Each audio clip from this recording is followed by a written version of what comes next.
they go about and preach is not what they teach, and no one seems to care. The whole world lives in fear, just despair everywhere. Bismillahirrahmanirrahim. Alhamdulillahi Rabbil Alameen Ar-Rahmanir-Rahim Maliki Yawmiddin Iyyaka na'budu wa iyyaka nasta'in Ihdinas siratal mustaqim Siratal ladzina an'amta 'alaihim ghairil maghdubi 'alaihim waladdallin. Amen. In the name of the Almighty God, most gracious and most merciful. All praise is due to the Almighty God, the beneficent and the merciful.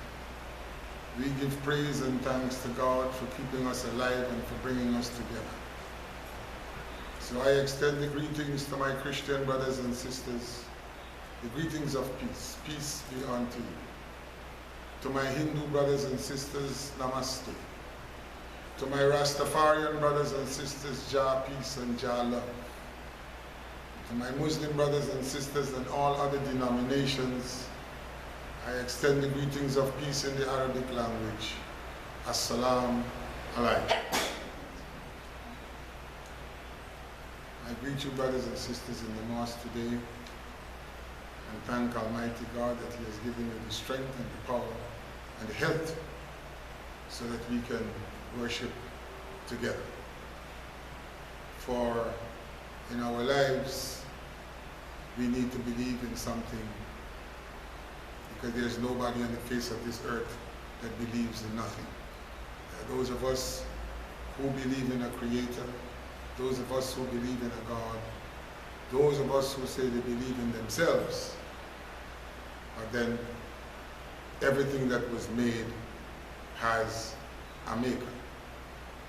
I want to reflect, brothers and sisters, on a particular happening that occurred a few weeks ago, and it is International Women's Day. Now, I'm sure that we have never heard of International Men's Day, but we have heard of an International Women's Day. And it is very important that when we hear about an International Women's Day, that I speak to the men, because whenever we hear that women are getting together to have their own International Women's Day, it means that they have an issue. And that issue is specifically there to deal with women. And then we have to ask ourselves as men as to why has it reached that stage where women have decided that they have to have a day for themselves and to organize themselves. We have, for example, the Guyana Women's League. We have the Women's Liberation Movement. We ask ourselves, for example, why is there a Women's Liberation Movement? Who are they liberating themselves from? What is the idea of liberation? And when we hear of a Women's Liberation Movement, it means, therefore, that the women are dissatisfied, and so it is important for them to amalgamate themselves so that they can do what they feel is right to do for women. We can only use the beginning, Adam and Eve, because these are the two people that God created to run this earth, to rule this earth, and to have power over everything that was created. Adam was the one that was given the order.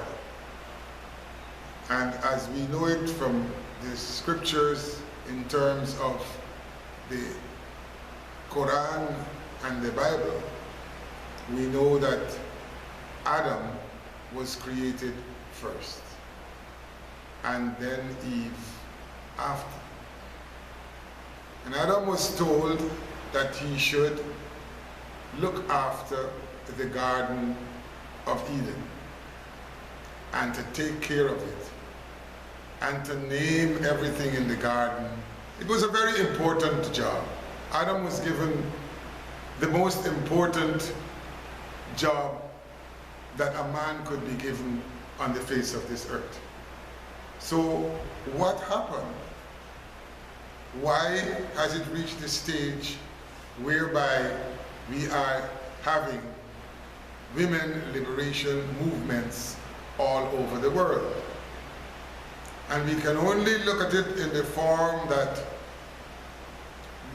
man has not been efficient enough in doing what God has prescribed for him to do.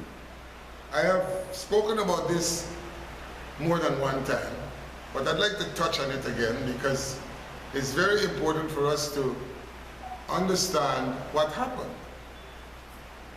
It is said in the Christian scriptures that Adam and Eve disobeyed God. And so they were sent out of the garden, and therefore Adam did not perform the duties that he had to perform. What our Christian brothers and sisters need to understand is that in the book of Genesis, at the end of the first chapter of Genesis, it was said, and God sent the man out of the garden. I don't know if our brothers and sisters in Christianity are not aware of the fact that Eve was not banished from the garden. It is Adam that was sent out. And he drove the man out of the garden. When you read that verse, it's the last verse in the book of Genesis, and he drove the man, not the woman, out of the garden.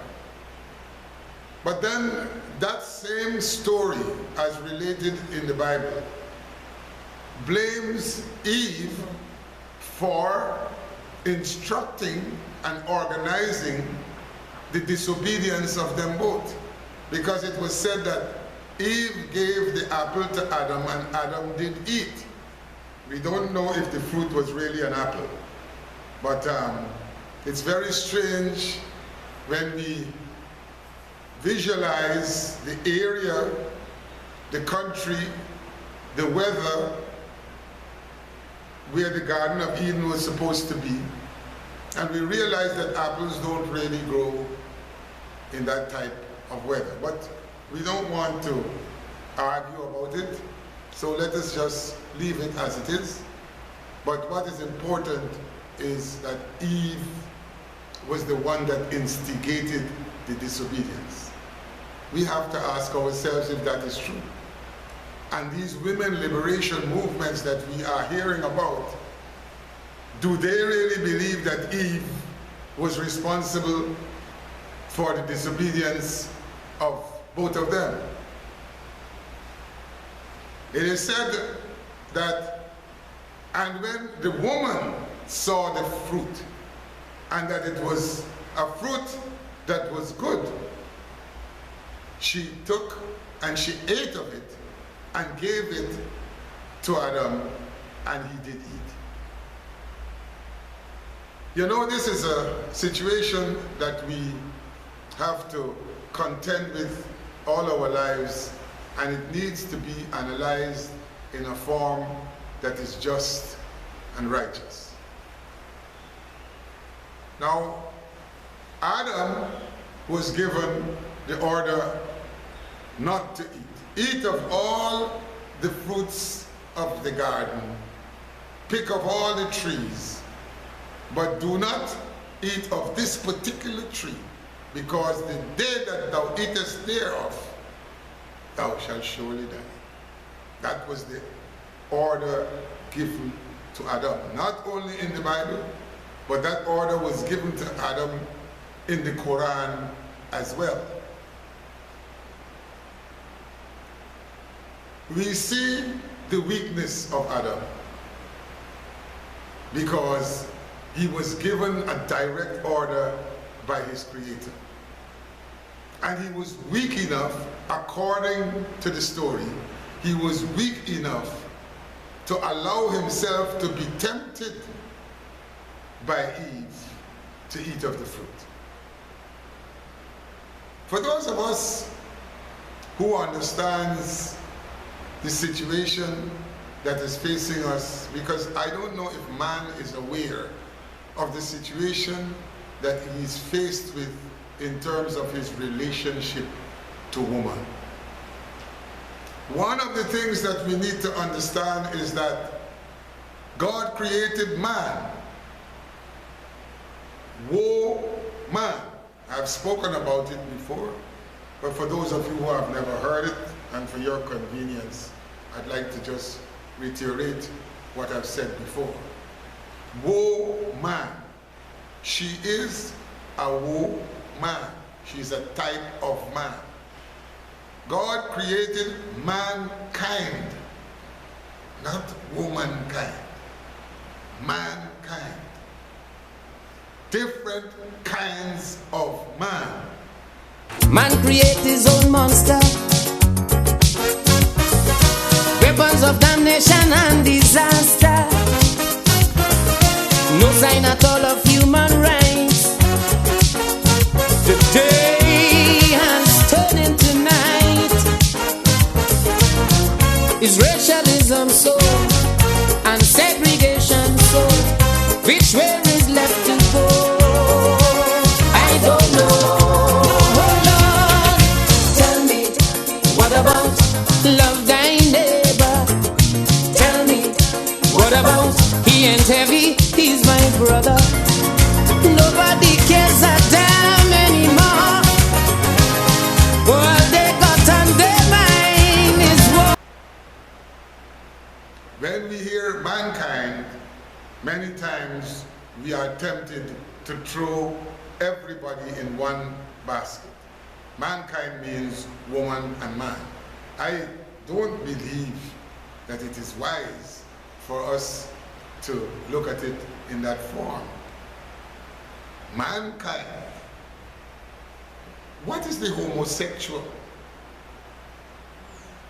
Who is he? Where did he come from? Is he a woman? Is he a woman? Is he a man?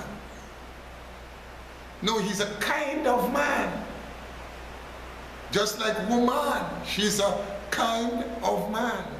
A woman with a man with a womb that is able to bear children and bring about generations. Woman. It is important for us to understand that a woman is not identical with a man. It is said that we were created equal. Where is the equality between man and woman? There is no equality. If a man and a woman stands up and look into the mirror, we do not see anything equal. There is a great difference. And it is that difference that has the situation as it is today, where we have women liberation movements and we have a specific day in the year that is called International Women's Day. For the first time in the history of the earth, well, not the history of the earth, sorry, for the history of the New World, there is a woman that is running for the presidency of the United States of America. How did she reach to that position? We have women that we have heard about or read about in the scriptures, women like Ruth, women like Salome, women like Delilah, women like Esther. These are all women that have played very important roles in the development of society. And we must take it into consideration the fact that she is not pleased. There is something that has been happening that has made her displeased about her position and her role. Almighty God, in His wisdom, has defined the roles of man and woman. A person that is able to take and absorb the sperm of another person, and then after that brings out another human being on this earth that looks either like her or looks like the father of the child, can never be equal. So it's the first thing that we need to recognize, that there is no equality in terms of the position of man and woman. We see it in the society in terms of the birth of our boys and girls. They have even made it so that they have colors for boys and colors for girls. When the boy is born in our modern society, blue is his color. You know, when I was going to school, there was also some little rhymes, you know, what are little boys made of? What are little girls made of? There is a little thing that is said, little girls are made of sugar and spice and everything nice. That's what little girls are made of. What are little boys made of? You know, frogs and snails and puppy dog tails.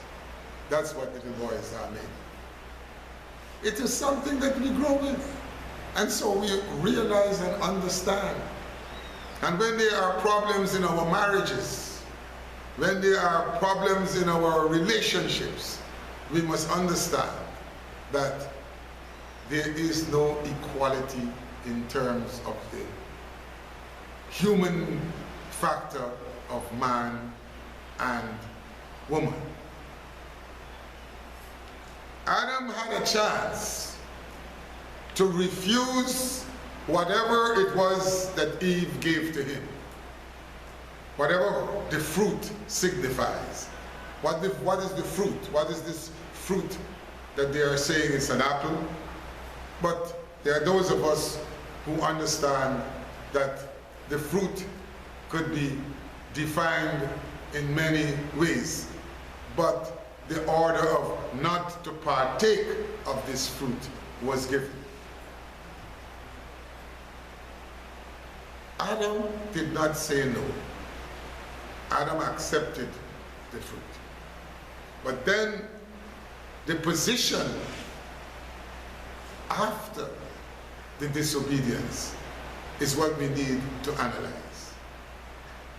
After the fruit was partaken of by both of them, we read further in the scriptures that God said to Adam, He says, Adam, did you eat of the fruit of which I told you not to eat? Now what did Adam do? Adam said, the woman whom you gave to me, she gave me to eat, and I did eat. Now listen to that excuse.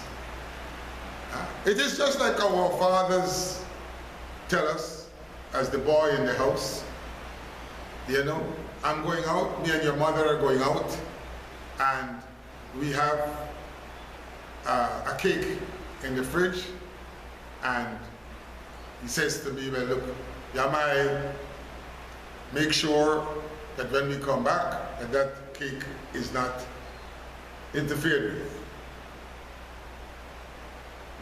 And then my sister says to me, man, Daddy ain't gonna say anything if we eat a piece of cake.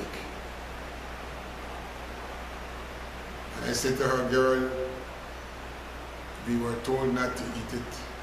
But it's not that we were told not to eat it. I was told not to.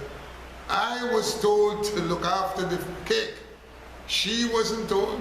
I was given the order. My father and my mother knew why they gave me the order, because they figured that I was strong enough to carry out that order. My father comes home after my sister goes in and bring out the cake, and you know, we eat a piece of the cake. And my father says to me, Iamei, did you eat? And I say, no, it's my sister that gave me and I did eat. How does it sound? It doesn't sound nice. And that is the situation that man has put himself in up to now, up to today. We have women weightlifters. We have women boxers. We have women wrestlers.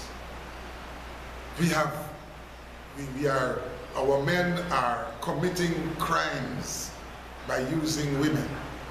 We look at our television station and we see the advertisement of Coca-Cola, we see the advertisement of fruits, we see the advertisement of furniture, we see the advertisement of cars, we see all advertisements, and nearly 99% of these advertisements are being advertised by women. So if I want to sell my cars, I have to have about 4 women who are sitting on the cars in bikinis, and it's attractive. Who are buying the cars? Men. We hear names that women have been given. We hear the name whore. We hear the name prostitute. These are names. Then we hear the names like lady. This is a lady, this is a prostitute. This is an honorable woman. This is a whore. These names have been organized and distributed by man. Man in his usual form of divide and rule. The Quran says, and they were not divided until the knowledge came unto them. What knowledge? What was the knowledge that came unto them? The knowledge that came unto the woman is that her position can be made easier in this life if she's able to control and advocate her necessities, which is carried out by man. Adam said, the woman whom you gave to me, she gave me and I did eat. And then God said to Eve, he says, woman, did you do that? And she said, the serpent beguiled me and I did. Now why did Adam decide at that particular point in time to blame Eve for his own disobedience to God? Why? The only time that when I do something and it is not right, it is wrong, and I want to get myself out of the trouble that I have made, I have to find someone who is stronger, or who I believe is stronger than I am, to take the blame. See, Adam says the woman. So Adam figured that Eve was strong enough to take the blame for the disobedience that he allowed to happen. So there we see. And when we look at the 9 months of pregnancy, we see it's very uncomfortable. I don't know if a man is able to carry a child for 9 months with a big stomach like that and do all the things that I sometimes see women do when they're pregnant. But it's an uncomfortable position, uncomfortable to sit, uncomfortable to lie, uncomfortable to do things. And then after that, that's 9 months. 9 months of that. You have to be very strong to carry through a pregnancy for 9 months. And then the pain to bear the child. It's a hell of a pain. I don't know if you all men have been able to observe when a woman is bringing forth a child. It's a lot of pain. And these pains begin hours before she has that child. So the ability to be patient, because you have to be patient for 9 months, and the ability to bear pain, it's patience and pain. And that has been able to make her so powerful that she is in a position today to decide that it is better for her to look after her own interests. It's reached a stage whereby women today are becoming more and more independent of men. That's not how it was in the scriptures. That is not how the world was devised by God. The man is supposed to be the head of the home.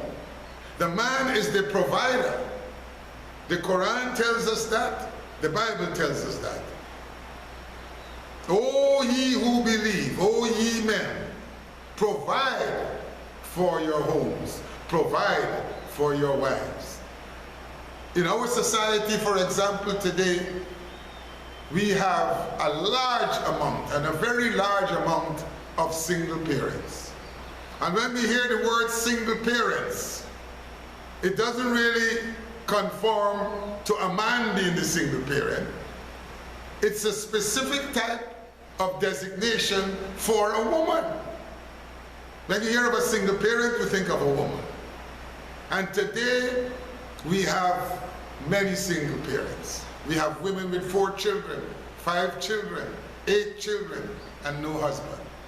Our women today in our society are security guards. They're going out at night. They're working at night because the man hasn't got a job, or so he says. Or we have men who refuse to work, refuse to carry out the tenets that God has put upon him. Like how Adam refused to carry out the tenets and found it very convenient to blame Eve. But Adam lied. Adam lied. The woman whom you gave to me, she gave me to eat it, I did eat it. It's a lie.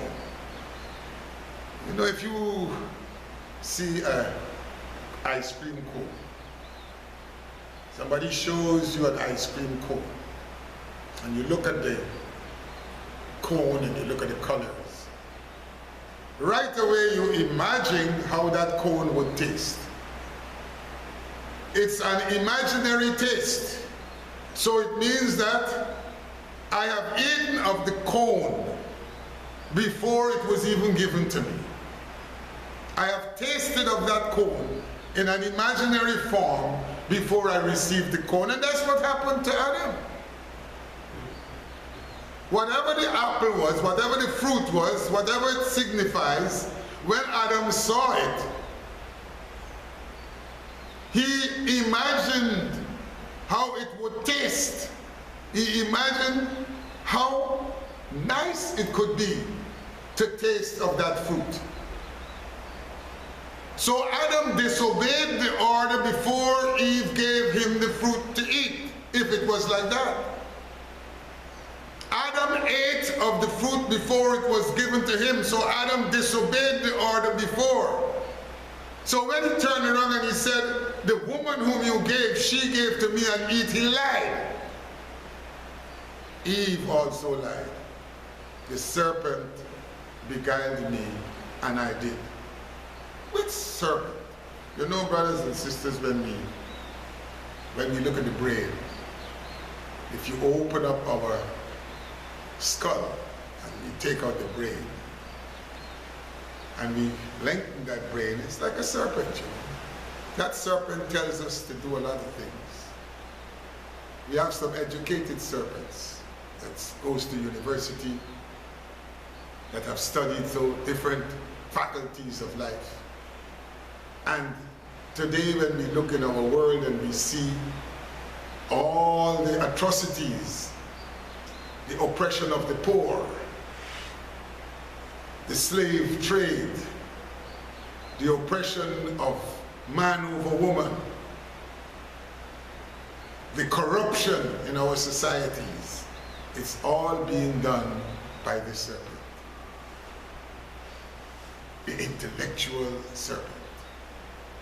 Eve is speaking about that serpent. The serpent that beguiled her. You know, the serpent that said to her, man, this is nice. I don't worry about what God said. Because that's what the Bible said. That the serpent says, God doesn't want you to eat of the fruit because he knows that if you eat of the fruit, you will be like him. You will have this knowledge that he has. That's written. That is what it said. That the serpent spoke to Eve, telling her that. And introduced her into the disobedience that she further introduced to Adam. So in fact, in that particular story, Adam was very innocent according to how it was done. But innocent in terms of how it was said, but not innocent in terms of how the intellect is organized and practiced. Many times people do us things and we want to forgive them. You know, John does me something and I feel to myself that I need to forgive him. But the serpent says, you're going to forgive John? You're going to do it again? You got to say, but you're forgiving him? You got no forgiveness for him? Because, and then I listened to the serpent. Whereas, if I had listened to my heart, the whole area that God uses to speak to us, because if you have the devil and God, we got to know where the devil is. If there is, they tell us about Satan, don't they? Tell us about Satan, the devil, and they tell us about God. We have to be able to differentiate and understand where to find the devil and where to find God. If we don't know where to find the devil, how are we going to be able to control our emotions and control our physical being from being interfered with and being led into situations that get us into trouble?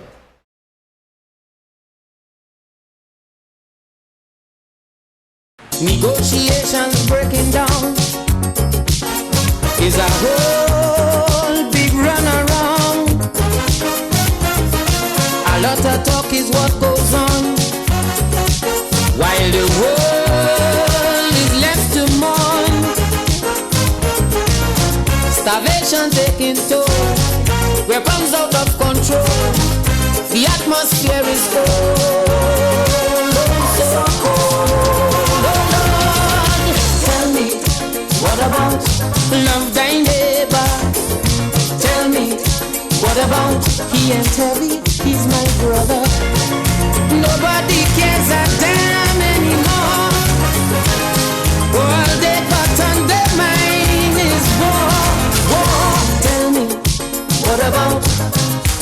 rights and justice. Tell me, what about peace and happiness? Hey!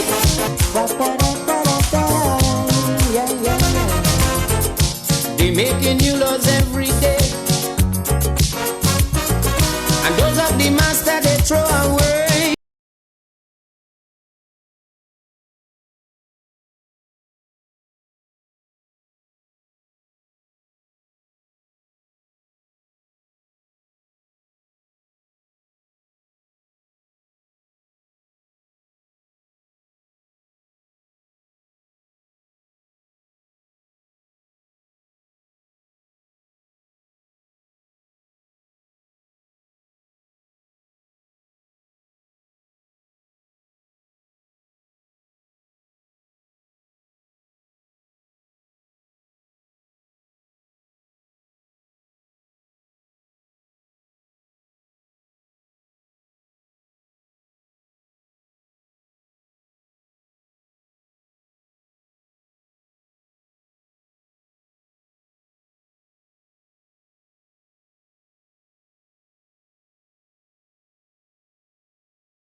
When we have friends, we're moving around, I got 4 friends, and I know that this friend can introduce me into doing things that are not right. There's another friend that can introduce me into doing things that are good. I know who my friends are. Not that I don't have, I'm not friendly with them, but I know who will take me into a situation that will involve the police and probably involve me going to prison or whatever the case may be. And I know my friends that will tell me to do good. So it's the same thing. Where is the devil? Where is this devil that we speak about all the time? Who is he? Where is he? Huh? There are millions of people on this earth, and we hear that this devil is able to influence them to do things. All these murders and killings and wars, presidents who listen to the devil, heads of state who decide that, well, it's better to deal with the devil, but they don't see him as the devil. The serpent that beguiles our leaders, our politicians, sometimes our priests, our pandits, our imams. He has to be with us. The devil has to be we ourselves. Something that we do not want to admit. When I do something that is wrong and detrimental to other people, when a man goes out and rapes a young girl that is 6 years old, who is it that influenced him to do that? Where is, it's not the devil, somebody from outside of him that orchestrated that. It's he himself. So when we want to see the devil, we need to look straight into the mirror and we would see him. And when we want to see God, we also look into the mirror and we can see God. But the devil, or the serpent that beguiled Eve, and Adam had nothing more to do but to blame her. Now, Adam blamed Eve because he figured that Eve was strong enough to take the blame. So if she's strong enough to take the blame for Adam, she's strong enough to go ahead with her own life and to do her own thing, and that's what she is doing. You know, this liberation movements, the women's liberation movements that we are hearing about, how did they reach to that stage where they are able to amalgamate themselves in droves and in millions? There are women today who would like to have children, but they don't want to get married. Marriage is an institution that God has ordained.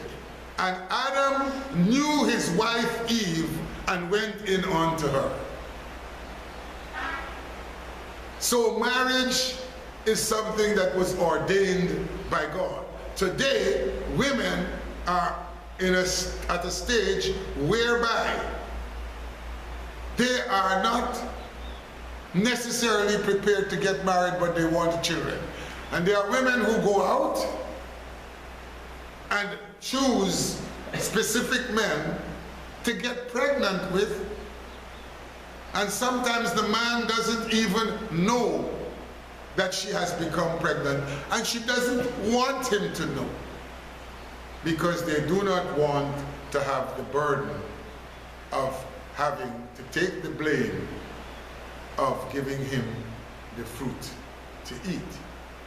We have house husbands today, men who stay home and look after the children, and the women go out and work.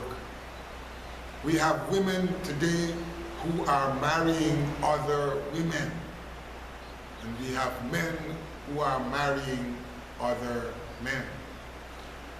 In the world, there are more women than men. And if we have some men who are marrying other men, then we already are faced with a minority of men, and out of that minority, we have them marrying one another.